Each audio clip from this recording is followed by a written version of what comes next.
Levez mes Saint Pie V, pape et confesseur. Déjà de nombreux pontifes ont paru sur le cycle, où ils forment une éclatante constellation près du Christ ressuscité qui, en ces jours, donna à Pierre leur prédécesseur les clés du ciel. Anicet, Sauté, Caius, Clay et Marcelin, tenaient en main la palme du martyr. Léon seul avait combattu sans répandre son sang. Mais son grand cœur n'eût pas reculé devant ce suprême témoignage. Or voici qu'en ce jour un émule de Léon, donné à l'Église dans ces derniers siècles, vient s'unir à lui et se mêler au groupe triomphant. Comme Léon, Pie V a lutté avec ardeur contre l'hérésie. Comme Léon, il a sauvé son peuple du joug des barbares. La vie entière de Pie V a été un combat. Dans les temps agités où il fut placé au gouvernail de la Sainte Église, l'erreur venait d'envahir une vaste portion de la chrétienté, et menaçait le reste. Astucieuse et souple dans les lieux où elle ne pouvait développer son audace, elle convoitait l'Italie. Son ambition sacrilège était de renverser la chaire apostolique, et d'entraîner sans retour le monde chrétien tout entier dans les ténèbres de l'hérésie. Pie défendit avec un dévouement inviolable la péninsule menacée. Avant d'être élevé aux honneurs du pontificat suprême, il exposa souvent sa vie pour arracher les villes à la séduction. Imitateur fidèle de Pierre Martyr, on ne le vit jamais reculer en présence du danger, et partout les émissaires de l'hérésie s'enfuirent à son approche. Placé sur la chaire de Saint-Pierre, il sut imprimer aux novateurs une terreur salutaire, il releva le courage des souverains de l'Italie, et, par des rigueurs modérées, il vint à bout de refouler au-delà des Alpes le fléau qui allait entraîner la destruction du christianisme en Europe, si les États du Midi ne lui eussent opposé une barrière invincible. Le torrent de l'hérésie s'arrêta. Depuis lors, le protestantisme, réduit à s'user sur lui-même, donne le spectacle de cette anarchie de doctrine qui eût désolé le monde entier, sans la vigilance du pasteur qui, soutenant avec un zèle indomptable les défenseurs de la vérité dans tous les États où elle régnait encore, s'opposa comme un mur d'airain à l'envahissement de l'erreur dans les contrées où il commandait en maître. Un autre ennemi, profitant des divisions religieuses de l'Occident, s'élançait en ces mêmes jours sur l'Europe, et l'Italie n'allait être que sa première proie. Sortie du Bosphore, la flotte ottomane se dirigeait avec fureur sur la chrétienté. Et c'en était fait, si l'énergique pontife n'eût veillé pour le salut de tous. Il sonne l'alarme, il appelle aux armes les princes chrétiens. L'Empire et la France, déchirés par les factions que l'hérésie a fait naître dans leur sein, entendent l'appel, mais ils restent immobiles. L'Espagne seule, avec Venise et petite flotte papale, répondent aux instances du pontife, et bientôt la Croix et le Croissant se trouvent en présence dans le golfe de Lépante. Les prières de Pie V décidèrent la victoire en faveur des chrétiens, dont les forces étaient de beaucoup inférieures à celles des Turcs. Nous retrouverons ce grand souvenir sur le cycle, en octobre, à la fête de Notre-Dame du Rosaire. Mais il faut rappeler aujourd'hui la prédiction que fit le Saint-Pape, sur le soir de la grande journée du 7 octobre 1571. Depuis 6 heures du matin jusqu'aux approches de la nuit, la lutte durait entre la flotte chrétienne et la flotte musulmane. Tout à coup le pontife, poussé par un mouvement divin, regarda fixement le ciel. Il se tint en silence durant quelques instants, puis se tournant vers les personnes qui étaient présentes. « Rendons grâce à Dieu, leur dit-il, la victoire est aux chrétiens. » Bientôt la nouvelle arriva à Rome. Et dans toute la chrétienté on ne tarda pas à savoir qu'un pape avait encore une fois sauvé l'Europe. La défaite de Lépante porta à la puissance ottomane un coup dont elle ne s'est jamais relevée. L'ère de sa décadence date de cette journée fameuse. Les travaux de Saint Pie V pour la régénération des mœurs chrétiennes, l'établissement de la discipline du Concile de Trente, et la publication du Bréviaire et du Missel réformé, ont fait de son pontificat de 6 années l'une des époques les plus fécondes dans l'histoire de l'Église. Plus d'une fois les protestants se sont inclinés d'admiration en présence de ce vigoureux adversaire de leur prétendue réforme. Je m'étonne, disait Bacon, que l'Église romaine n'ait pas encore canonisé ce grand homme.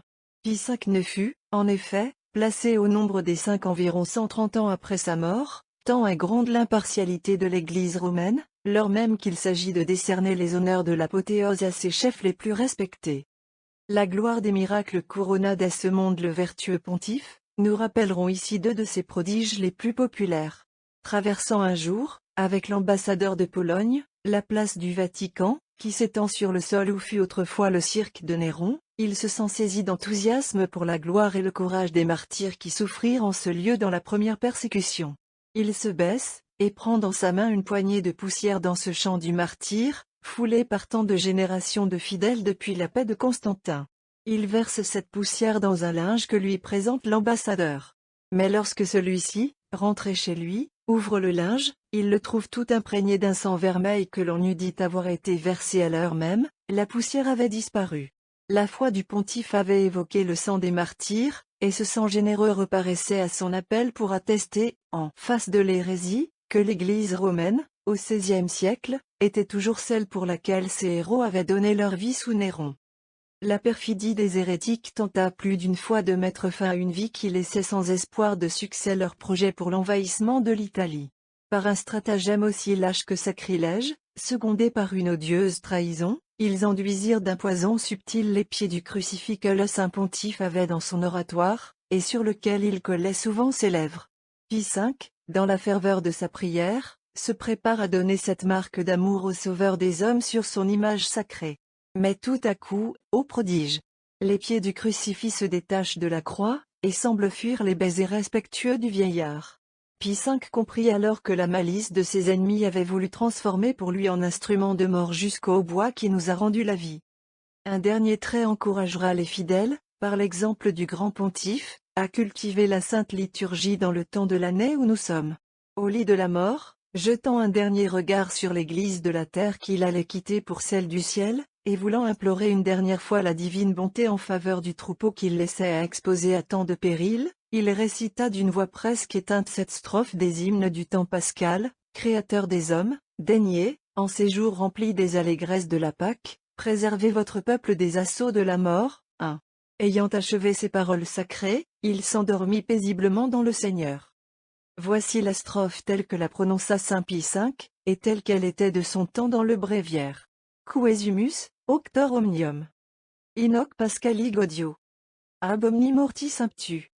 Tuum defend populum. Dans la correction des hymnes sous Urbain VIII, cette strophe a été totalement changée, ut si perenne mentibus, etc.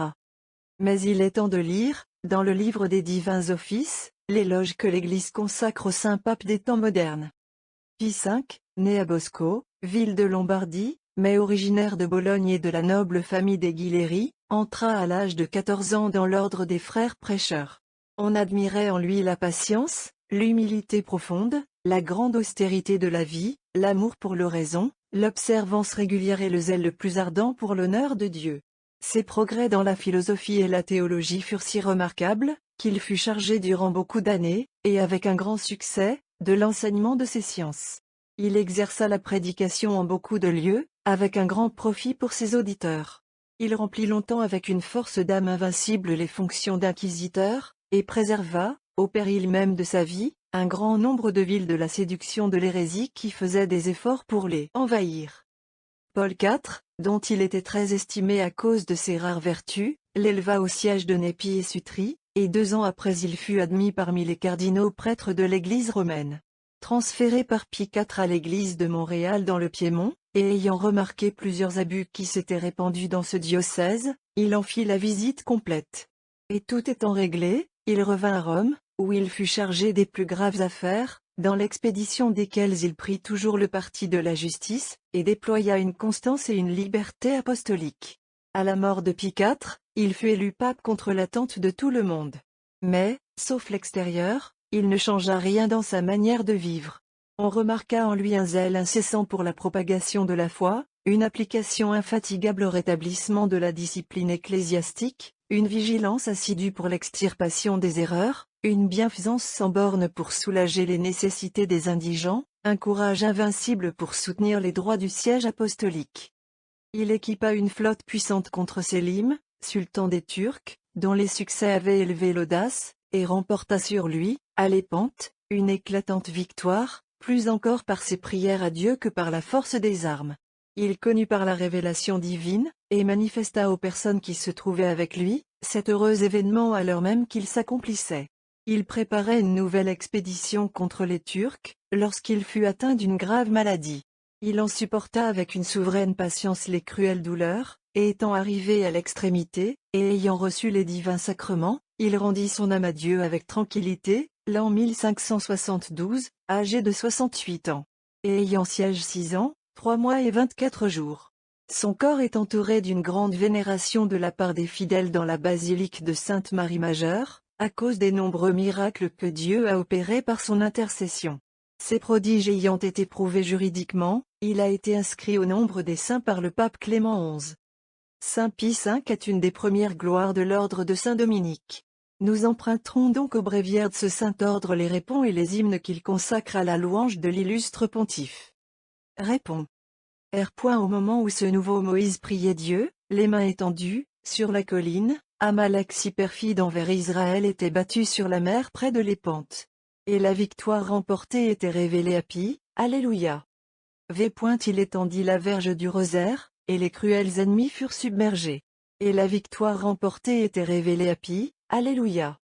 Les agneaux de cire blanche qui ont reçu la bénédiction de Pi apportent la santé aux malades. Les armes meurtrières reculent devant eux, ceux qui les portent évitent l'atteinte du plomb mortel, Alléluia. Leur présence multiplie la farine, arrête la flamme des incendies, apaise la fureur des flots.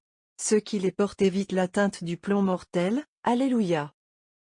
Parcourant le cirque où combattirent les anciens martyrs de Rome, il opère un miracle éclatant bout les vœux d'un peuple nombreux, Alléluia. Il prend sur le sol du Vatican une poignée de poussière, et la présente tout imbibée de sang à un ambassadeur chrétien, sous les yeux d'un peuple nombreux, Alléluia. Il veut un jour baiser les pieds du Christ sur son crucifix. Mais l'image retire ses pieds pour conserver la vie aux pieux serviteurs du Christ. Elle refuse de recevoir ces baisers dans l'endroit qu'une main perfide a souillé de poison, Alléluia. Je ne cherche ma gloire que dans la croix du Seigneur. À elle seule je prodigue les marques de mon amour. L'image refuse de recevoir ces baisers dans l'endroit qu'une main perfide a souillé de poison, Alléluia. Hymne. Que l'orgue fasse entendre ses joyeux concerts à l'honneur de Pi. Que tous les nuages se dissipent devant l'allégresse de ce jour sacré. Sous le nom de Michel, on le vit terrasser le dragon dans la lutte. Sous le nom de Pi, il surréprimait l'adversaire impie. Il fut le bouclier de l'Église dans les périls qui l'assaillaient. Sa forte épée moissonna les sectateurs de l'hérésie. Imitateur du zèle de Phinéée, il veilla pour la défense des murs de la cité sainte. Il repoussa les barbares qui allaient envahir le sol chrétien, et détourna le cimeterre que la rage du Turc avait tiré contre les fidèles. Il rétablit avec sollicitude la règle des mœurs, et opposa une barrière invincible au progrès de la secte impie. Il ne tint pas renfermer dans ses coffres les richesses de l'État. Mais il sut épuiser le trésor dans les nécessités publiques. Père rempli de bonté envers les pauvres, sa main les secourut avec profusion. Par ses largesses il nourrit un peuple que la disette avait réduit à l'extrémité. Créateur des hommes, daignez, en ces jours remplis des allégresses de la Pâque, préserver votre peuple des assauts de la mort. Amen. L'hymne suivant est exposé, près du tombeau de Saint Pie V, à Sainte-Marie-Majeure, pour servir d'expression à la piété des pèlerins envers le Saint-Pape. Hymne. Le mépris des hommes pour le culte de Dieu a déchaîné le fléau de la guerre. La vengeance a suivi le crime, et le châtiment s'apprête à fondre sur la terre. Dans le péril où nous sommes, quel autre habitant des cieux pourrions-nous invoquer, ô Pie, qui soit pour nous d'un secours plus efficace? Nul homme, ô bienheureux pontife, ne s'est dévoué avec plus d'ardeur que toi à procurer sur la terre la gloire du grand Dieu. Nul défenseur n'a plus vaillamment détourné le joug auquel les barbares allaient asservir les nations chrétiennes. Plus puissant encore au ciel, jette un regard sur ceux qui t'implorent. Apaise les discordes entre les citoyens, repousse les fureurs de l'ennemi. Obtiens que la terre recouvre les douceurs de la paix. Rendus à la sécurité, nous chanterons d'un cœur plus joyeux nos cantiques à la louange de Dieu. À vous la gloire, heureuse Trinité, Dieu unique. À vous honneur et puissance dans les siècles des siècles. Amen. Pontife du Dieu vivant, vous avez été sur la terre le mur d'airain, la colonne de fer, dont parle le prophète. Et votre constance indomptable a préservé de la violence et des embûches de ces nombreux ennemis le troupeau qui vous avait été confié. Loin de désespérer à la vue des dangers, votre courage s'est élevé comme la digue que l'on bâtit toujours plus haute, à mesure que les eaux de l'inondation arrivent plus menaçantes. Par vous les flots envahissants de l'hérésie se sont enfin arrêtés. Par vous l'invasion musulmane a été refoulée, et l'orgueil du croissant a baissé. Le Seigneur vous fit l'honneur de vous choisir pour être le vengeur de sa gloire et le libérateur du peuple chrétien. Recevez, avec nos actions de grâce, l'hommage de nos humbles félicitations. Par vous l'Église, au sortir d'une crise terrible, recouvra sa beauté. La vraie réforme, celle qui s'accomplit par l'autorité, fut appliquée sans faiblesse par vos mains aussi fermes qu'elles étaient pures. Le culte divin, renouvelé par la publication des livres de la Sainte Liturgie, vous dut son progrès et sa restauration. Et tant d'œuvres si fécondes s'accomplirent dans les 6 années de votre court et laborieux pontificat. Maintenant, ô Saint Pontife, écoutez les vœux de l'Église militante dont les destinées furent un moment déposées entre vos mains. En mourant vous imploriez pour elle, au nom du Sauveur ressuscité, la protection contre les périls auxquels elle était encore exposée. Voyez à quel état le débordement de l'erreur a réduit de nos jours la chrétienté presque tout entière. Pour faire face à tous les ennemis qui l'assiègent, l'Église n'a plus que les promesses de son divin fondateur. Tous les appuis visibles lui manquent à la fois. Il ne lui reste plus que les mérites de la souffrance et les ressources de la prière. Unissez, ô Saint Pontife, vos supplications aux siennes, et montrez que vous aimez toujours le troupeau de votre maître. Protégez dans Rome la chair de votre successeur, en but aux plus violentes et aux plus astucieuses attaques. Les princes et les peuples conspirent d'accord contre le Seigneur et contre son Christ. Déjouez les projets d'une usurpation sacrilège, d'une impiété qui prétend faire mentir les oracles divins. Détournez les fléaux qui menacent l'Europe si ingrate envers sa mère, si indifférente aux attentats commis contre celle à qui elle doit tout. Illuminez les aveugles, confondez les pervers. Obtenez que la foi éclaire enfin tant d'intelligences égarées qui prennent l'erreur pour la vérité, les ténèbres pour la lumière. Au milieu de cette nuit si sombre et si menaçante, vos regards, ô Saint Pontife, discernent les brebis fidèles. Bénissez-les, soutenez-les, accroissez leur nombre. Attachez-les au tronc de l'arbre qui ne peut périr, afin qu'elles ne soient pas dispersées par la tempête. Rendez-les toujours plus fidèles à la foi et aux traditions de la Sainte Église, c'est leur seule force au milieu de ces courants d'erreur qui menacent de tout entraîner.